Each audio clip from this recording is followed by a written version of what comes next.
Ayan, good morning po sa bawat isa. And let's clap the Lord. Let's clap our hands muna for the Lord. Hallelujah. Hallelujah, Panginoon. Maraming salamat sa napakagandang umagang ito muli, Panginoon, na ipinagkaloob mo sa bawat isa. Lord, hayaan mo, Panginoon, na purihin ka namin, Panginoon. Hayaan mo na kantahan ka namin, Panginoon, na yakapin ka namin, Panginoon, na maranasan ka namin ngayong umagang ito, Panginoon. Lord, dakila ka, Panginoon. Lord, nais namin ang banal mong presensya, Panginoon. Hallelujah. Ayan. Let's feel the presence of the Lord. Hayaan lang natin na siya yung pumuno sa mga puso natin. Hayaan lang natin na kausapin tayo ng Panginoon. Dahil we believe na nagpunta dito, I believe na nagpunta kayo dito, nagpunta tayo dito para sa Panginoon. Hindi para kung kanino lang. Gumising tayo ng maaga para maranasan natin siya and ma-feel natin yung presensya niya. Amen po. Hallelujah, Lord Jesus. Yes, Lord. Lord, Ikaw ang aming Diyos, Panginoon. Nakila ka sa lahat, Panginoon. Lord, naniniwala kami sa iyo, Panginoon. Naniniwala kami, Panginoon, sa kakayahan mo, sa kapangyarihan mo, Panginoon. Lord, naniniwala kami, Panginoon, na kapag sinabi mo, Panginoon, ay gagawin mo, Panginoon. Maraming salamat, O Lord. Hallelujah, Jesus.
we believe in you. We believe in you, Jesus, Panginoon. Lord, kapag sinabi mo ay gagawin mo, Panginoon. Kapag nangako ka, itutuparin mo, Panginoon. Lord, ganun ang aming Diyos na dakila. Hallelujah, Jesus. Oh, we worship you, Lord. Yes, Jesus.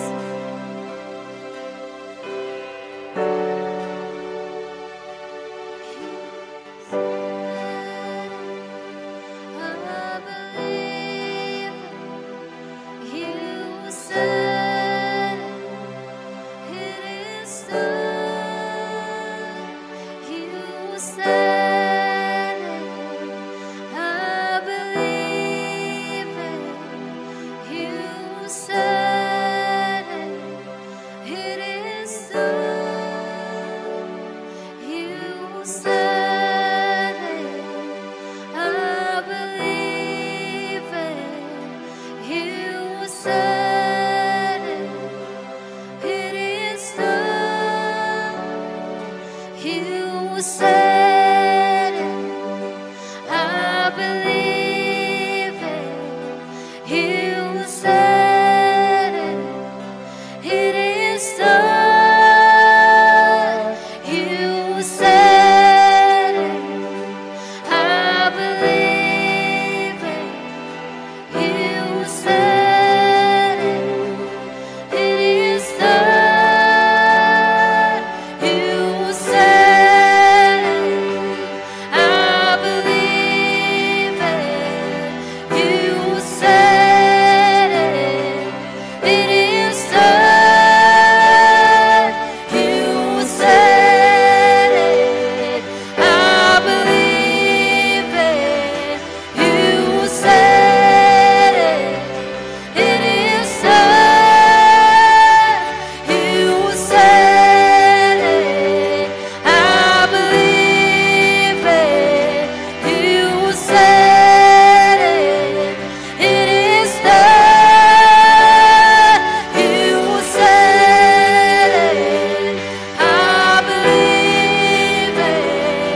Lord Jesus.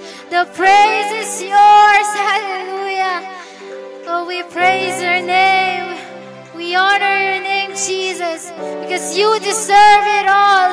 You deserve it all. Hallelujah. Oh, Jesus. Maraming salamat, Panginoon, sa umagang ito, Panginoon, na ibinigay mo sa amin, Lord. Hindi man kami karapat-dapat, Panginoon, pero pinili mo kami, Panginoon. Lord, patawad sa mga pagkukulang ng bawat isang nandito, Panginoon. Lord, maraming salamat, Panginoon, dahil kahit ang dami namin pagkukulang, Lord, hindi ka doon tumitingin, Panginoon. Lord, tumitingin ka, Panginoon, sa puso namin, Panginoon. Lord, tumitingin ka, Panginoon, sa puso ng mga anak mo, Panginoon. Lord, yun lang naman yung kailangan mo, yung puso namin na magmamahal sa iyo, Panginoon. Yung puso namin na hindi ka ikakahiya. Yung puso namin na pupurihin ka. Yung puso namin na sasambahin ka, Panginoon.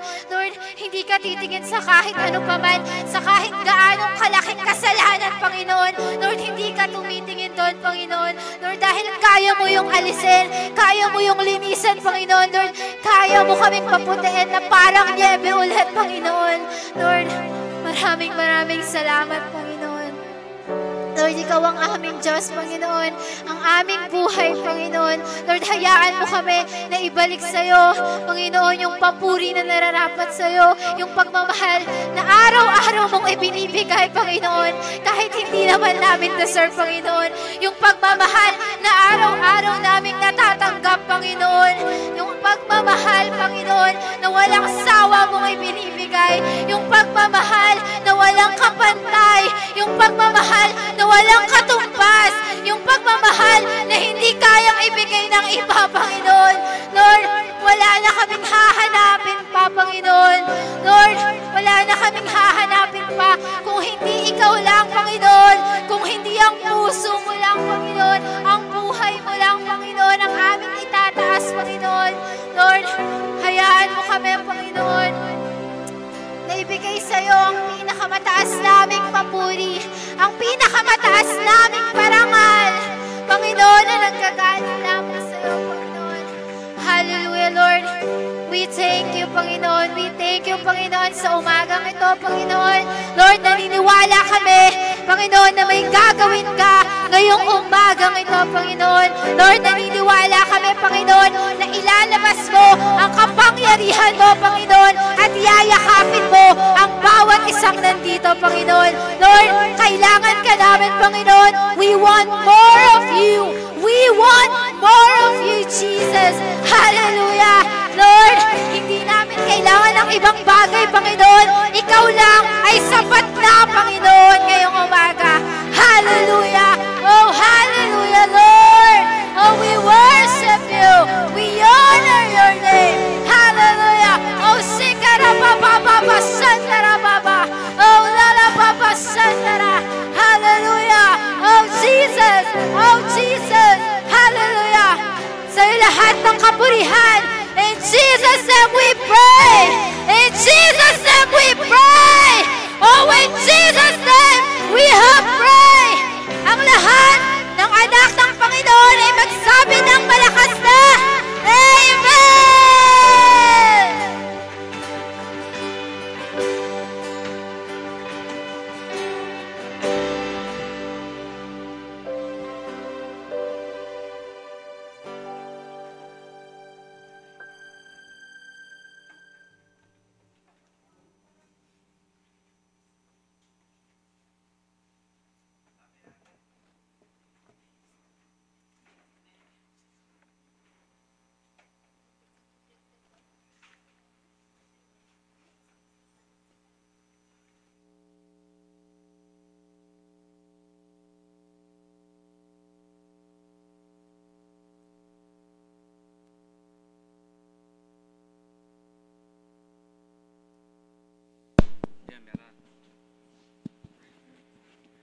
Mapagpalang umaga po sa ating lahat.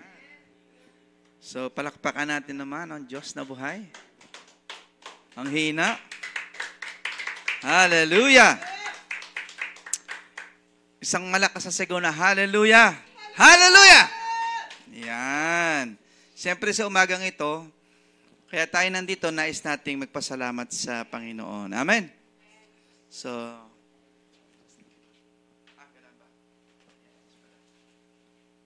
ito bang close up? Yun. Okay na? Praise God. So,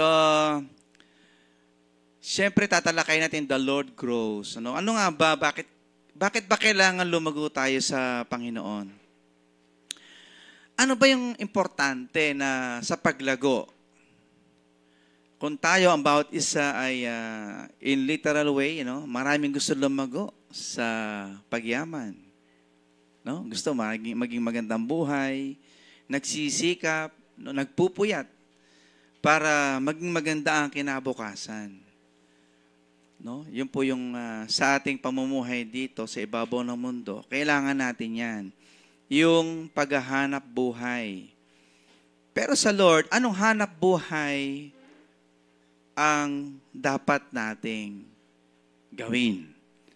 Ito yung buhay na walang hanggan. Amen? At bakit kailangan tayo lumago? Sabi nga, in spiritual maturity. Ito po yung the best challenge sa buhay ng isang Kristiyano. Bakit the best? Maraming sinusubok sa spiritual maturity. The family, friends, the church, lahat tayo involved sa spiritual maturity. At patuloy tayong dumaranas ng mga pagsubok sa mga bagay na ito. Amen? Ito yung tinatawag na, kasi kung literal way, mangangailangan ka ng pambayad mo, mga pangangailangan pambayad mo sa kuryente, sa tubig, matrikula, pagbili ng pagkain. Kaya mong gawa ng paraan yan eh. Kumbaga, magsisikap ka lang, maghanap ka ng trabaho, nakakita ka, nagagawa mo ng paraan. Pero, mismo sa sarili natin, yung pamumuhay, kasi hanap buhay din natin ang paglilingkod sa Lord. Bakit hanap buhay? Pag naghahanap buhay tayo sa pamamagitan ng paglilingkod sa Lord, yung buhay na pinaghahanap buhay natin, ito yung tinatawag na everlasting life. Yung buhay natin dito sa ibabaw ng lupa ay pansamantala lang. Pero itong spiritual maturity, ito yung the best challenge. Nasusubok dito yung ating patience. Nasusubok dito yung ating relationship. Nasusubok dito yung ating pagtsatsaga. No? Dito yung growth na sinasabi, yung pinalalago ng Lord, ito yung tinatawag na pamumuhay natin ayon sa kalooban ng ating Panginoon. Sabi nga, ano bang gusto ng Lord? Ano bang nais ng Panginoon? Sabi dito in the 2 Peter chapter 3 verse 18, but grow in the grace and knowledge of our Lord and Savior Jesus Christ.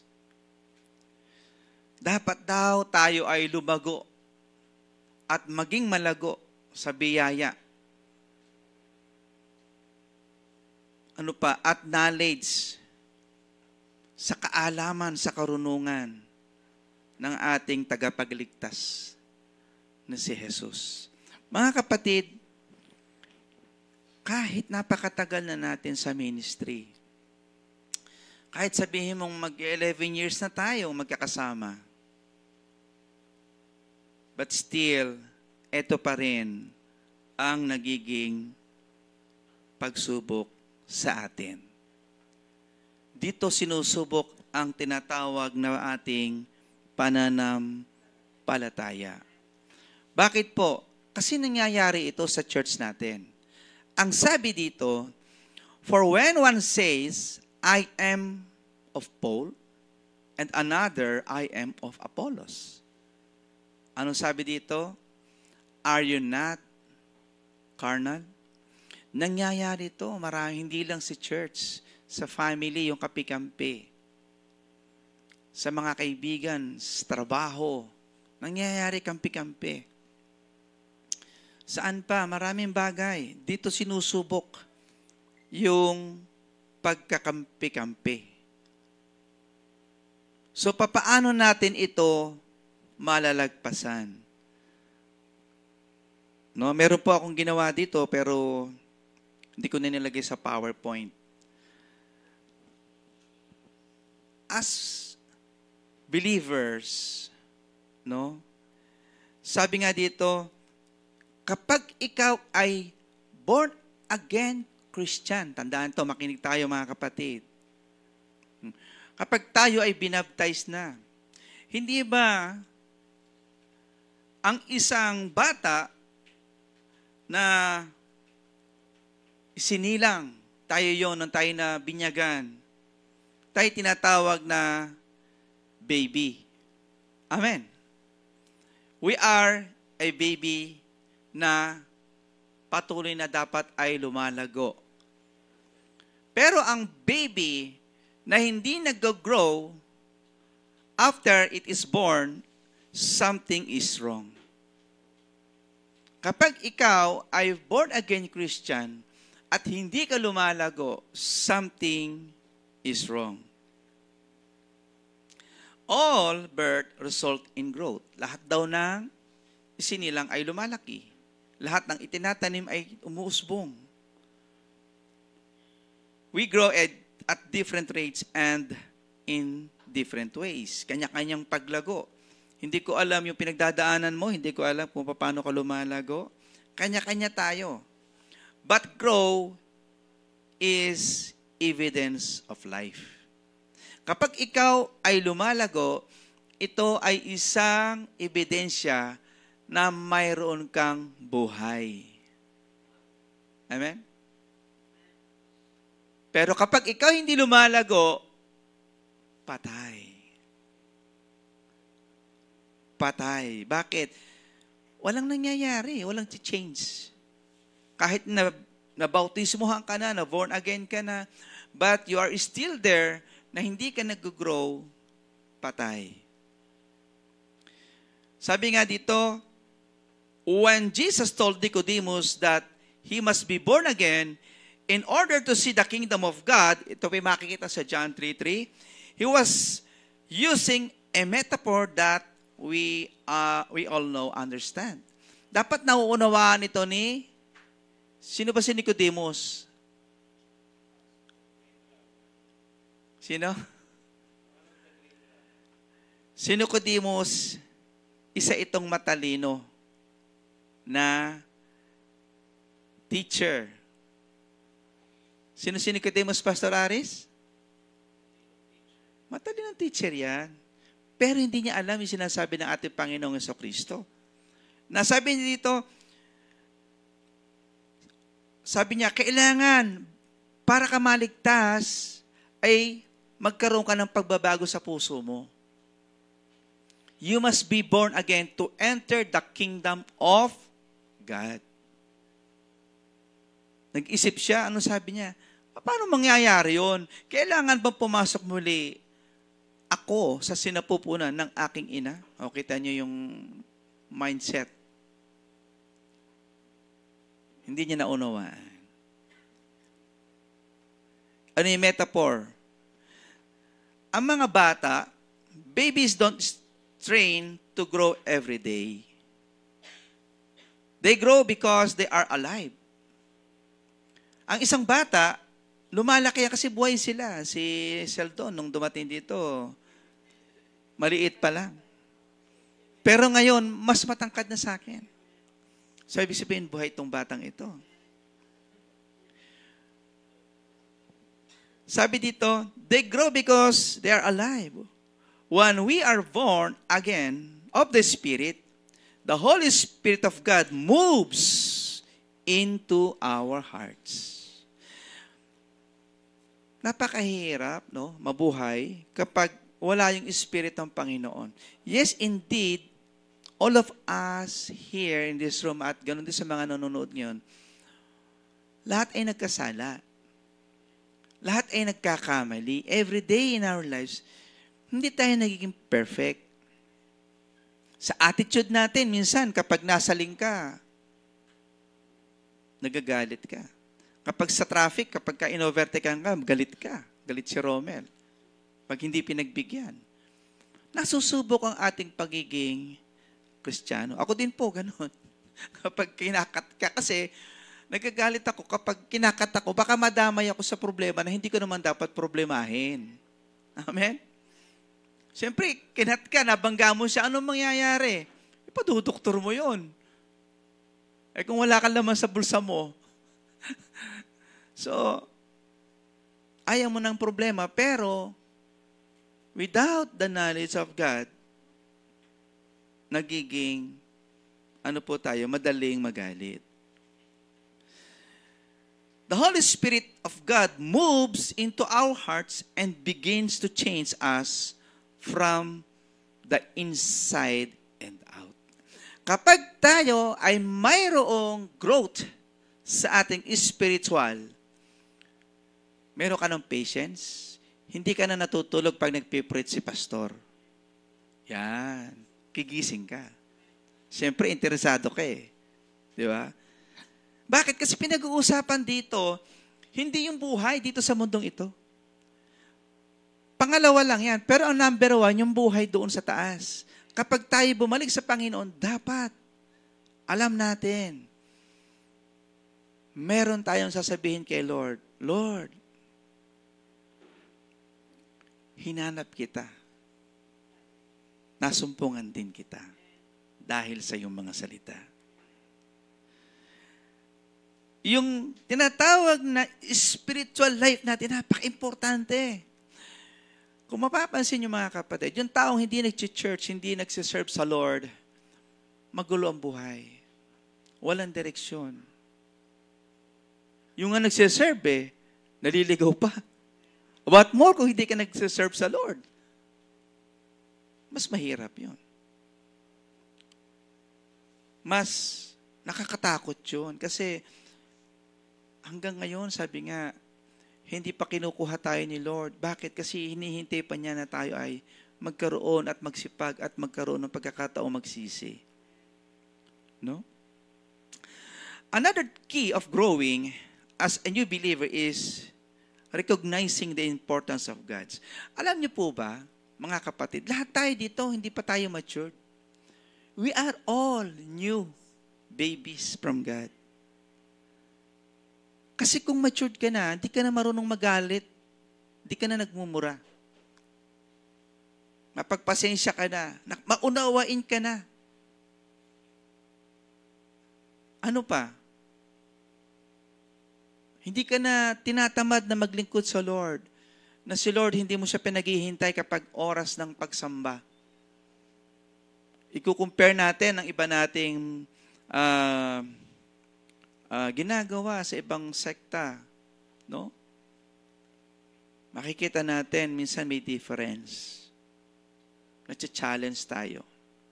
Huwag nating hayaan na mismo ang ating pananampalataya ay tamaan ng mga nangyayari sa ating buhay. Dapat maging mapagmatsyag tayo. Sabi nga, ang another key of growing as a new believer is recognizing the importance of God's Word in this life of faith. Without the Word of God in our hearts, hindi tayo mag-grow. Kailangan, kahit sabi ko nga, mayroon ba tayong ilang araw sa isang taon? 365 days. Yung everyday lang, na kumuha ka ng isang verse everyday, sa buong taon, marami ka nang naunawaan. Sabi nga, kapag daw bata, ito na i-preach natin nung Wednesday night prayer, no? Yung kapag tayo ay bata, gatas pa yung sa bibig natin. Bakit? Kasi alam ng Panginoon, hindi pa natin nauunawaan ang mga salita na malalalim.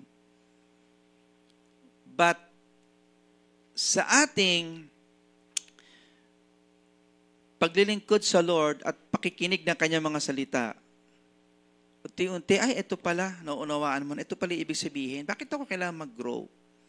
Importante pala to. Bakit? Kasi, pag nag-grow ka, madali ka ng makaunawa. Yung patience mo, lumalago, no? Kahit magalit sa iyo yung tao, binibigyan ka ni Lord ng wisdom, huwag mong patulan niya kasi pag pinatulan mo yan, parehas na kayo. Kung ano yung pag-iisip niya, pinatulan mo siya, parehas kayo ng level. So kung siya, naunawaan mo, kasi hanggang doon lang siya, mas mataas ang level mo sa kanya ng pananampalataya. Remember this, my brothers and sisters. Ang sabi dito ng Panginoon, nang siya ay pinaparusahan o pinapako, nung pinapakuha ng kanyang mga kamay, anong sabi? Father, forgive them, for they do not know what they do. Bakit? Alam ni Lord Hindi siya kilala. Kung alam lang nila na ako ay kasama mo nung sila likhain, hindi nila gagawin sa akin to. Pero may meaning nung later on sa atin, sa buhay natin. Itong generation na to, nakita natin nung napag-aralan natin ng Biblia na si Jesus pala ay anak ng Diyos. Amen? Na kaya niya ginawa na siya nagpapako, sino ba naman ng tao na magpapapako? Para saan? May gumawa ba nun? May gumagawa nun sa San Fernando. Pero hindi yun. Hindi niya kayang i-break yun. Kasi sinner siya Si Lord kasi ang pwede lang gumawa nun yung Holy of Holies. Yun lang ang pwedeng tumubos sa iyo, kapatid. Yung ipinapako sa San Fernando, walang pantubos yun. Reenactment lang na ginagawa. Pero hindi yun ang sabi ng Lord. Hindi yun ang utos ng Lord. Ang gusto ng Lord, magsisi tayo sa ating mga pagkakulang, pagkakasala. Magpatawad tayo sa kapwa natin. Kapag hindi kayo nagpatawad, ang sabi ng Lord, hindi rin tayo patatawarin ng ating Amang nasa langit. Kaya kailangan nagpapatawad tayo. Importante yung pagpapatawad. Huwag mo nang dalhin sa hukay na mayroon ka pang galit sa puso sa taong gumawa sa'yo na hindi maganda. Dahil hindi makakaganda yun sa iyong pagbabalik sa Diyos. Kasi sabi ng Lord, di ba, tinuro ng Lord yan? Saan natin mababasa yan? The Lord's Prayer. Itinuro ng Lord yan Itinuro ng Lord ang prayer as a pattern kung paano dapat tayo manalangin. Our Father who art in heaven. Sabi niya, yun yung pattern. Magpapasubmit tayo sa Diyos Ama. So ano po sabi dito? Paano yung growth natin? Yung bang pagdadasal, nagagawa ba natin? O guilty tayo dito? Na every time kakain tayo, nagpipray tayo kay Lord, nagpapasalamat. Sabi nga, whatever you do, do it for the glory of God. Gaano kakalago, kapatid? Gaano kakalago na nasusunod natin ang kanyang mga salita sa simpleng pag-utos lang? Nasabi niya, whatever you do it for the glory of God.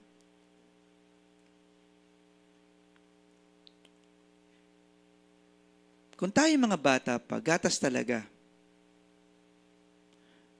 Sabi nga,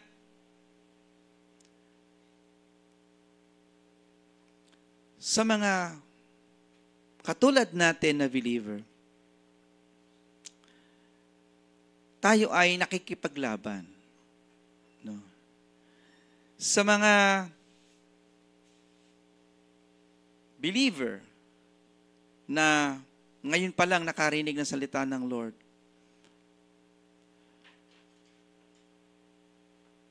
turuan natin sila. Tulungan natin sila kung paano sila lumago sa pananampalataya. Maging mapagmatsyag tayo. In the book of Romans, chapter 12, verse 1 to 2, I beseech you, therefore, brethren, by the mercies of God, that you present your bodies as a living sacrifice, holy, acceptable to God, which is your reasonable service. And do not be conformed to this world, but be transformed by renewing. Mga kapatid, ano po ang nais ng Lord? As a living sacrifice. Kapag tayo ay mayroon ng spiritual maturity, alam natin na iniingatan natin ang ating pananampalataya. Amen? Magkaiba po ang pananampalataya sa bilib. Malaki pong pagkakaiba noon. Ano? Tayo ay nananampalataya, dapat magkasama yan, at tayo ay naniniwala. Paano natin explain itong pananampalataya? Ang pananampalataya, nananampalataya ka na ililigtas tayo ng Diyos. Amen? Pero yung believe, paano yung believe? May salitang tayo sa believe eh. Believe ako sa'yo, ang galing mo. Ganon, di ba? Mayroong mga ganon. Ang galing-galing mo naman sa math. No? Believe ako sa'yo, ang galing mo mag-English. Believe ako sa'yo, ang galing mo mag-preach. Ganon eh, no? Believe ako sa'yo, kaya mo lagpasan lahat yan. So, yung tawag na nakikita mo na siya, nararanasan mo na andyan. Yung faith kasi, ang pananampalataya, nananampalataya ka kahit hindi mo ito nakikita. Yung believe, physical, literal, nararanasan mo. So sa ating Panginoon, sa ating pagkakaroon ng spiritual maturity, paano mo mailalarawan sa sarili mo na believe ka kay God? May natanong na ba natin, nasabi na ba natin sa sarili mo na, believe ako sa iyo, Lord?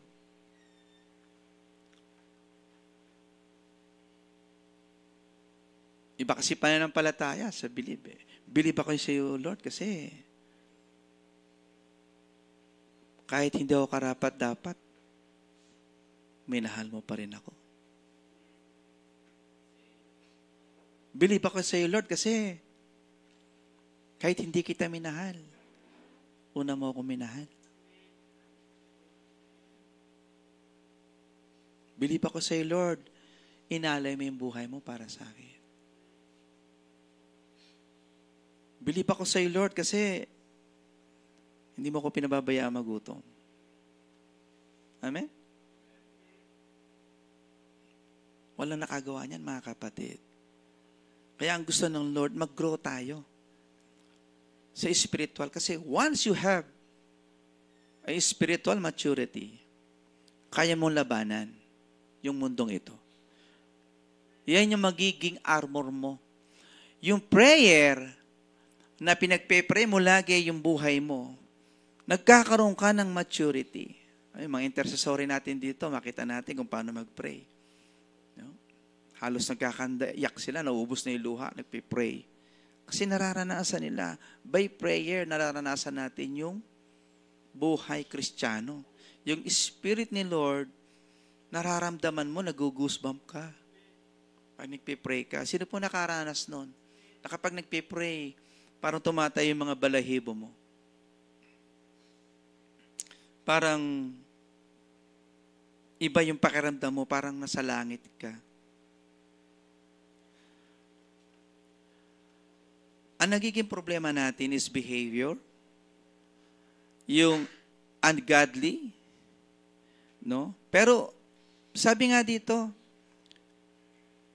kapag tayo, ano ba dapat gawin? Kapag tayo ay naghahanap ng maturity, kailangan talaga ay magkakaroon tayo ng living sacrifice. Ano po yon?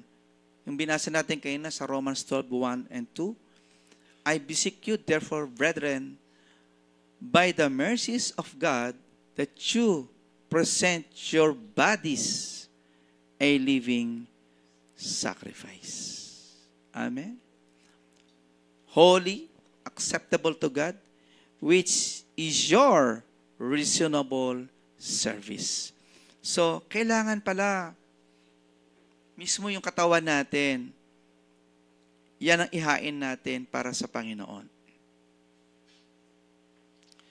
Another key for growing as a new believer is seeking godly fellowship.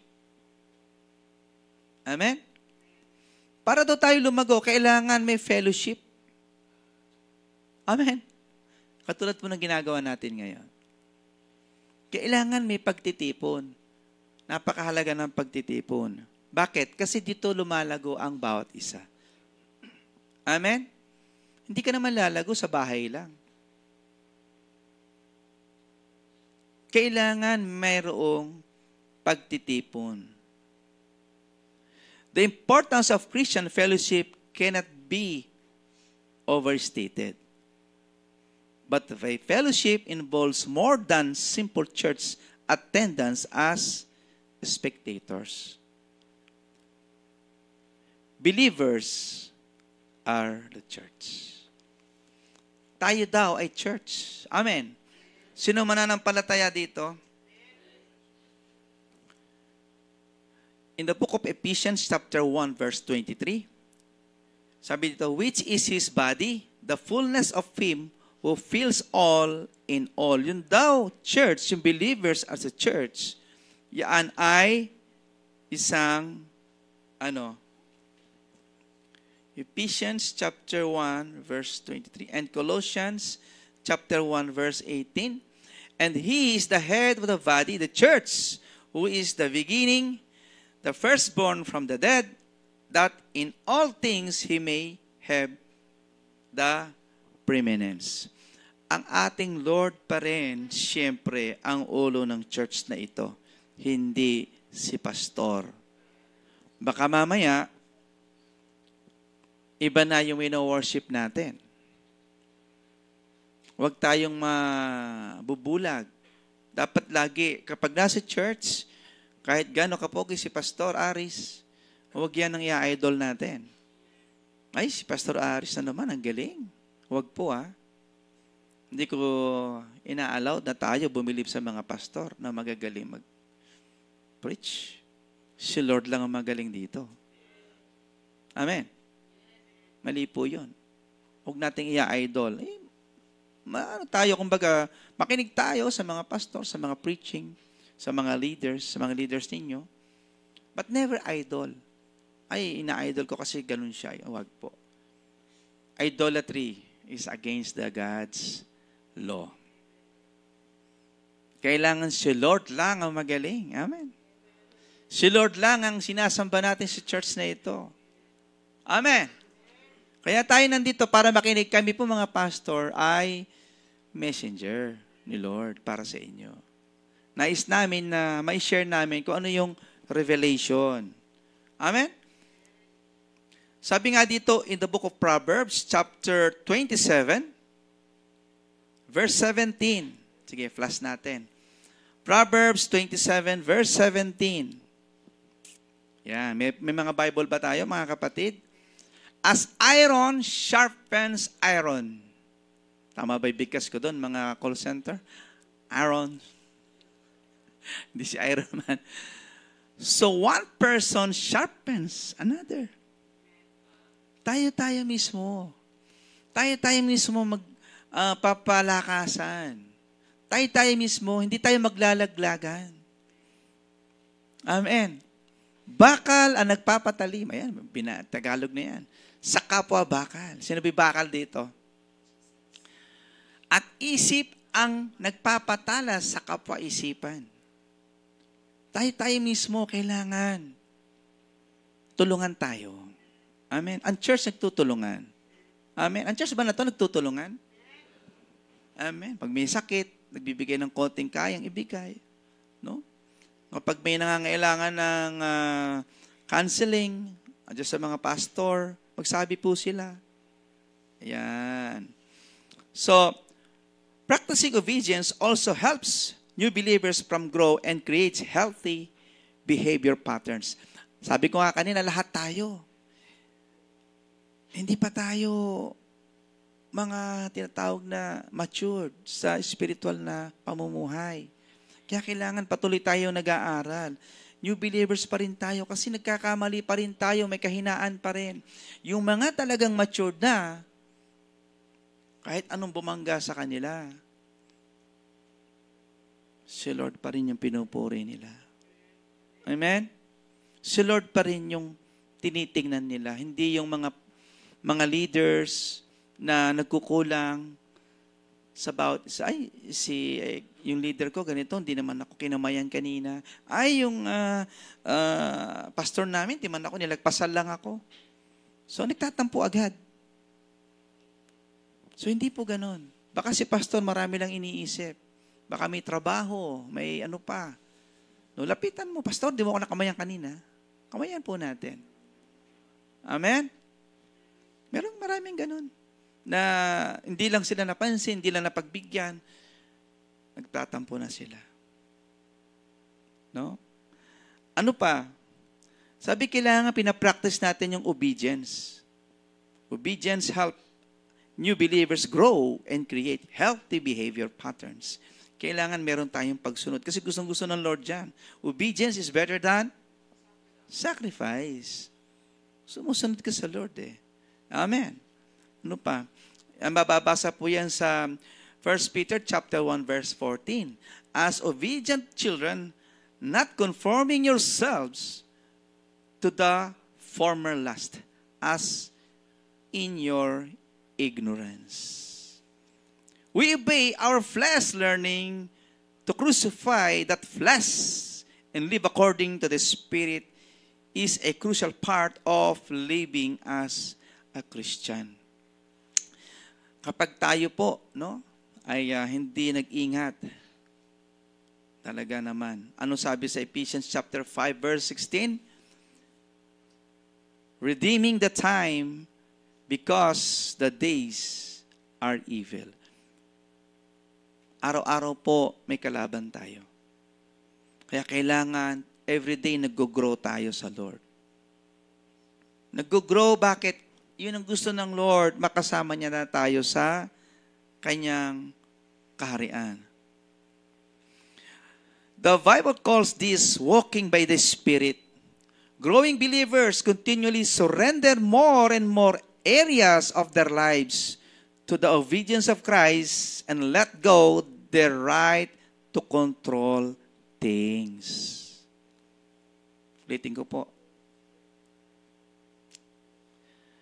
Kailangan daw tayo ay lumalakad, walking by the Spirit. Growing believers continually surrender more and more areas of their lives. Kailangan yung sarili natin. Kasi ang gusto ng Lord, patayin na natin yung sarili natin. Hindi yung patay na magpapakamatay tayo. Hindi po. Papatayin mo yung ayaw ng Lord. Ano yung mga ayaw ni Lord na meron ka pa kapatid? Surrender mo kay God. Another important step in growing is guarding that we allow into our minds and hearts. In the book of Proverbs, chapter 4, verse 23, Proverbs chapter 4, verse 23, ang sabi po dito, keep your heart with all diligence.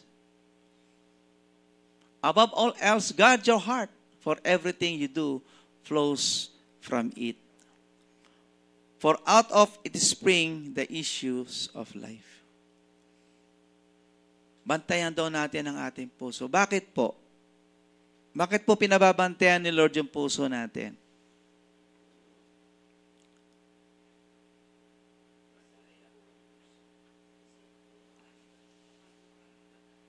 Bakit? Deceitful eh. Minsan, sa buhay natin, no?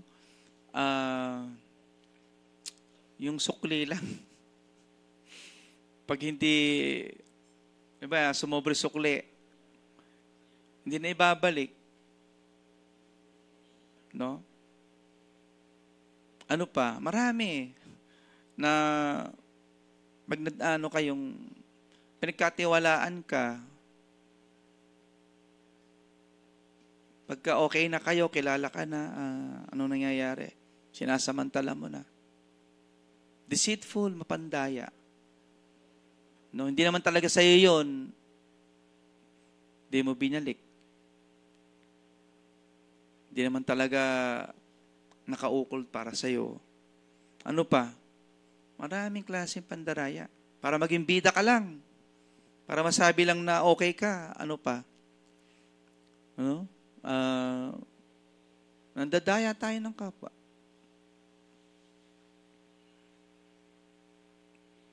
Marami. Para maging bida ka, gagawa ka ng paraan. Deceitful. In the book of 1 Peter, dito po tayo magtatapos. 1 Peter, chapter 2, verse 11.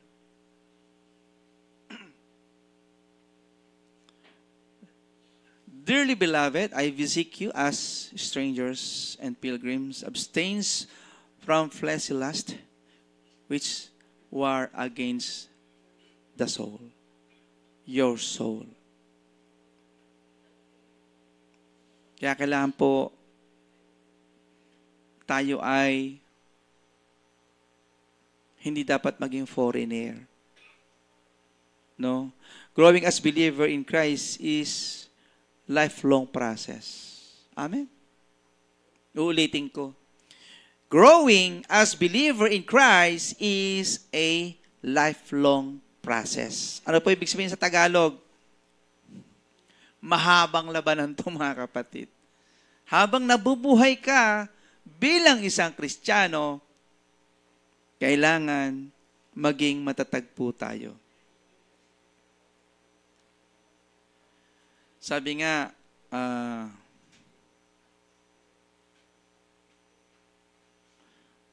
ng Lord, naaalala ko lagi, no? Lalo na nung nasa cross ang Lord, nakita kong gaano ko na-amaze sa kanyang pagmamahal sa atin. No, merong isang yung nandun sa cross na yon, on that time, sinabi niya, ngayon din isasama kita sa aking paraiso. So napakasarap ng ganon. No, walang walang sisihan.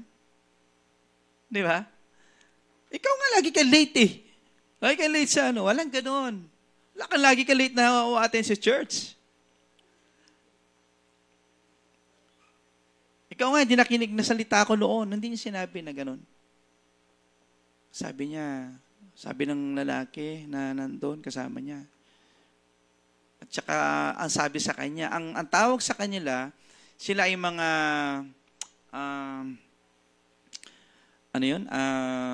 masasamang tao. No, ito, pakinggan natin maigi. Sila ay masamang tao. Pero hindi tinanin ni Lord yung pagiging masama nila. Nang siya ay nagpasubmit on that time sa Lord, sabi niya, Jesus, saan ka man pumunta, ipagsama mo ako. Wala kang sinabing sorry eh. Meron ba? Nasulat na, sorry Jesus naging makasalanan ako. Wala. Naniwala lang to, nag-believe. Kasi nga magkaiba yung believe sa faith eh. Sabi niya, Jesus, kasi ano sinabi niya, Jesus, sama mo ako. No? Saan ka pumunta? Dalin mo ako. Gusto ko kasama kita. Paniniwala na yun eh. Believe na yun eh. Pag-submit na yun eh. Yung tiwala nandun. Amen? Nandun yung tiwala ng tao kay Jesus. Yung tiwala na on the spot, o no choice siya, pero yung isa, may choices, pero ano ginawa? Minakpa niya si Jesus. Kung anak ka nga ng Diyos, sige, bumaba ka. Kung Kristo yung hari ng mga hari, nasan yung mga, wala. No? Pero ito, Jesus, isama mo ako kahit saan ka pumunta. So, on the spot po. Ngayon din, sasama kita sa aking paraiso. Ano ibig sabihin dito? Alam niyo po ba na may pangako ang Lord? Sino makasalanan dito? Taas ang kamay. Ayaw magtaas ng iba. Hindi kayo makasalanan, talaga lang ha. Pero may pangako ang Lord sa atin. Ito yung amazing. Ang sabi ni Lord, I will remember your sin no more. Amen. Amen. Is that good for this morning? I will remember your sin no more. Hindi ko na babalikan pa yan. Kung ano man yan, isa-isa yan, hindi na. Kasi tinanggap mo ako sa puso mo. Kaya nga makikita natin yung nakapako, kung yun, tinignan ni Lord, yung buhay ng taong ito, kung gaano kasama, hindi eh. Kaya ano sinabi ng tao, sasama ako sa iyo, Lord, sasama ako sa iyo, Jesus. On the spot. Walang sinabi sa iyo, hindi ka pwede, baka kasalanan ka eh. No? Ay, magsisi ka muna. Bago kita isama. Kasi para sa Holy of Holies lang yun doon. Amen? Walang imposible sa Diyos. Amen? Amen? Kaya nga, for I will forgive their wickedness and will remember their sins no more. Amen? Ang sarap, di ba? Walang masaya, ha? Hallelujah. Sige po, tayo pito mo yung lahat. At may aawit ba sa atin? Okay. Mag-aakapela na lang sana kami. So, ano sabi ng Lord dito?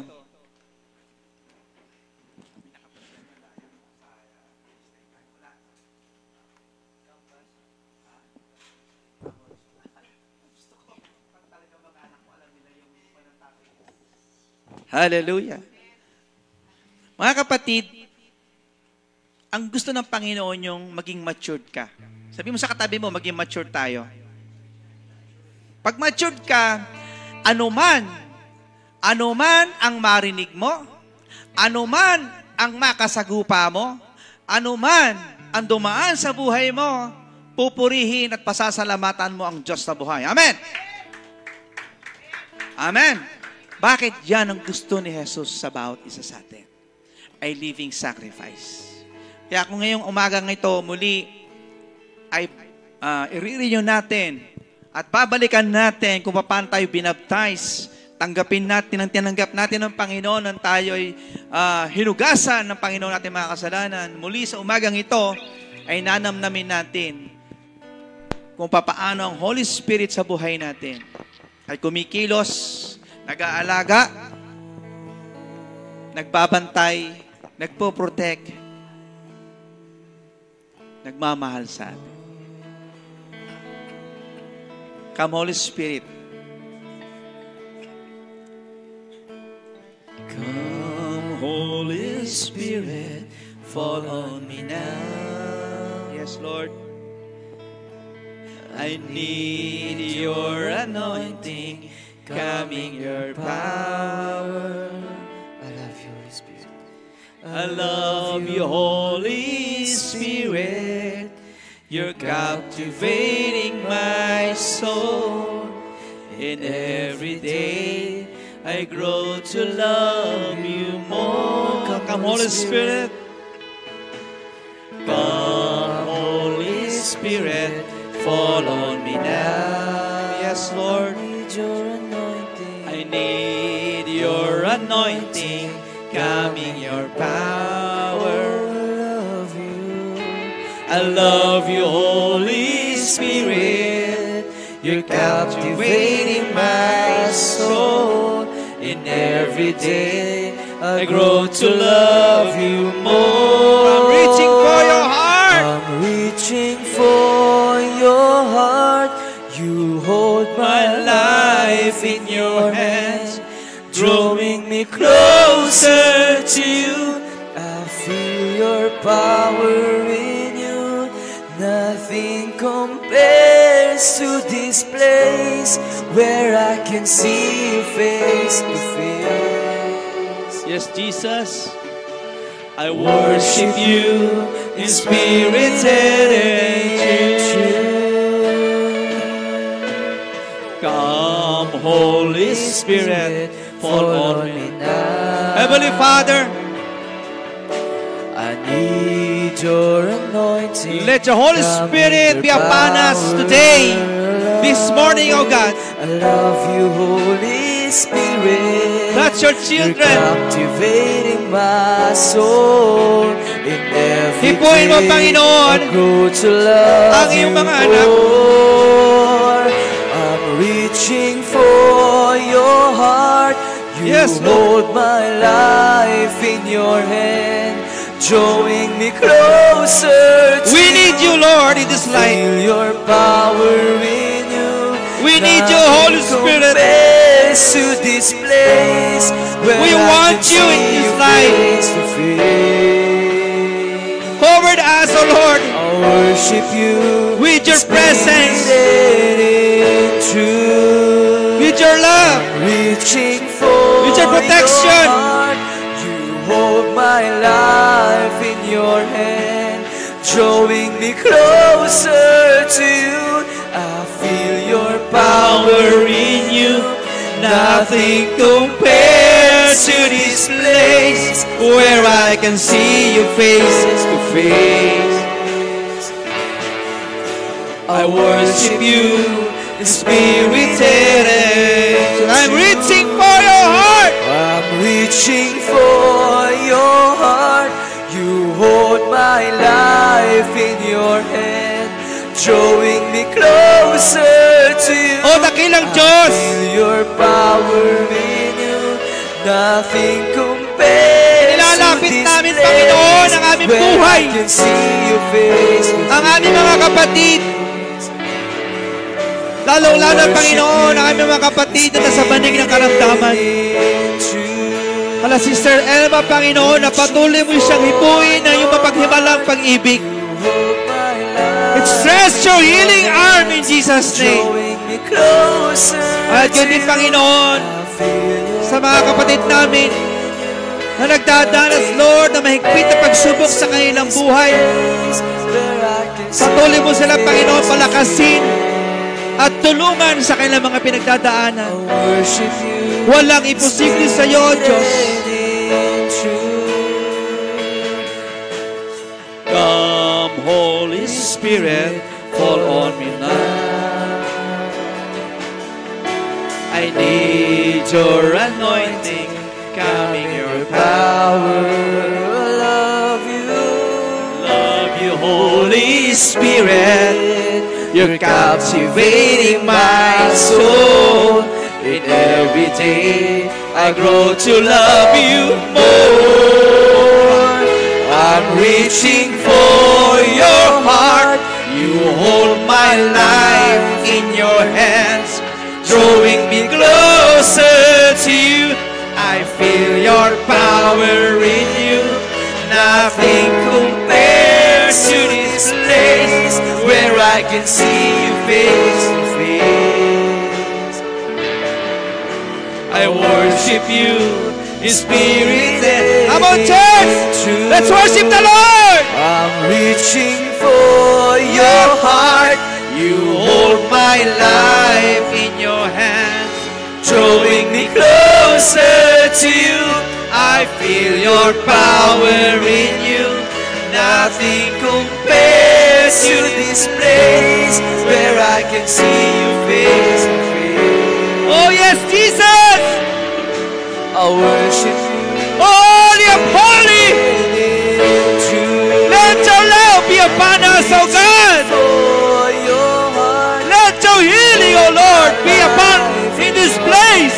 In Jesus' name. Closer to you, I feel your power. Let the breakthrough, O Lord, in this life, O God. To your people, to your church, to your children.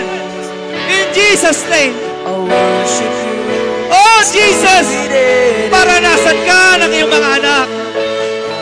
Maramdaman ka, O God, ng may kalakasan at tagumpay sa buhay namin ito, Panginoon, ang batbat na mga pagsubok. Ikaw, Panginoon, ang patuloy naming inaasahan. Ikaw, Panginoon, ang patuloy naming, Panginoon, na sinasamba.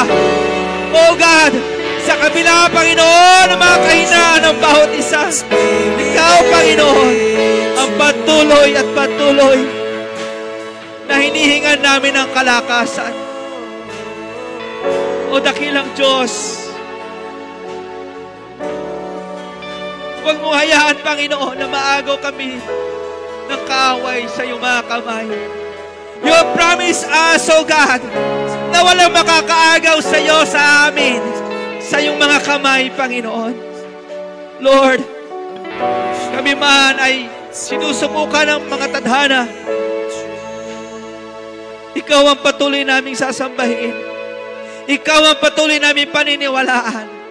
Ikaw, Panginoon, ang iyong mga pangako, God, ang patuloy na magpapalakas sa bawat isa sa amin. Ang iyong mga pangako, Lord, ay hindi nagbago kailanman. At ito ay pagkakaloob mo sa iyong mga anak sa pamamagitan ng mga himala, sa pamamagitan, Panginoon, ng mga katagumpayan. Lord, hindi kami perfect, but you made us perfect in your love. Ikaw ang lumilinis, Panginoon, at patuloy na naghuhugas sa pagkukulang ng bawat isa. Hinahayaan mo, Panginoon, at pinahihintulot mo na tumayo kami sa iyong banal na harapan upang patuloy kami makapagpasalamat sa iyo at papurihan ka, O God, sa iyong mga pagmamahal sa amin, sa mga pag-ibig, Panginoon, na sa iyo lamang namin natatagpuan. I pray, Father God, for my family, na patuloy mo kami, Panginoon, pagtibayin, na patuloy mo palaguin ang pag-ibig, Panginoon, sa bawat isa, sa pamilya, sa church na ito, in every family, Panginoon, na nakikita mo, at sa mga nanonood namin, Panginoon. Lord, yakapin mo po sila. O sila man, Panginoon, ay may kahinaan at kulang. Alam ko po, Panginoon, and I believe na mahal mo kami. Ang sabi mo, Panginoon, you will never leave us, forsake us. Lord, dahil sa mga pangako mong yan, lumalakas kami. Dahil, Panginoon, sa mga salita mo'y patuloy kami lumalago sa mga pananampalataya. Ang aming spiritual growth, Panginoon, ay mong hayaan mabunot, Panginoon, ito sa aming mga puso. Pagkus ito'y lumago, Panginoon, as a mustard seed of faith. Thank you, Father God, for this opportunity in this life, na ako, Panginoon, ang iyong lingkod, ay nakatayo pa rin malakas at buhay, na patuloy kang pinasasalamatan. Thank you, Father, sa buhay na ito, na ikaw ang patuloy na nagbibigay sa akin ng tagumpay. Salamat, Lord, sa oras na kami nagkasama-sama ng aking mga kapatid sa pananampalataya, ang aking pamilya sa pananampalataya, ang aking mga mahal sa buhay. I pray, Father God,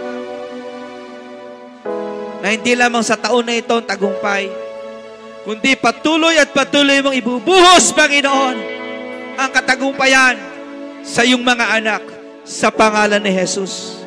You will open up the windows of your heaven, O God, sa iyong mga pangako, na ang bawat naglilingkod sa iyo ay pinagpapala mo. Pagpalain mo po kami in the name of the Father and of the Son and of the Holy Spirit. In Jesus' name we pray. Amen and amen.